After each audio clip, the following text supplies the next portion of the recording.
દેવી ભાગવતમાં વ્યાસજીએ પોતાની કથા કરેલી છે. કહે છે કે એકવાર હું પણ કામાધીન થયેલો. પરાશર મુનિએ 6000 વર્ષ તપશ્ચર્યા કરી. એક વખત તેઓ યમુના પાર કરી રહ્યા હતા.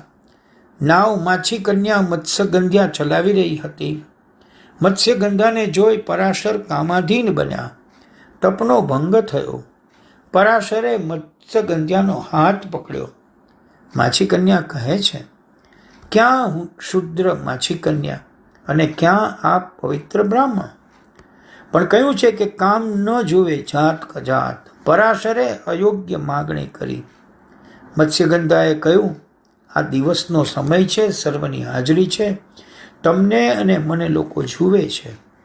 દિવસમાં આવું કાર્ય શાસ્ત્ર નિષિદ્ધ છે.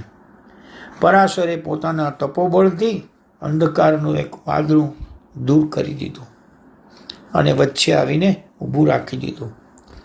પરાશર સૂર્યને ઢાંકી શક્યા. તેનામાં સૂર્ય ઢાંકવાની શક્તિ હતી, પરંતુ તેઓ કામને ન દબાવી શક્યા, ન રોકી શક્યા. કામને જીતવું દુષ્કર છે. કામનો માર ખાય, કામને આધીન થાય તે જીવ, અને કાનને મારે, તેને સ્વાધીન કરે તે ઈશ્વર.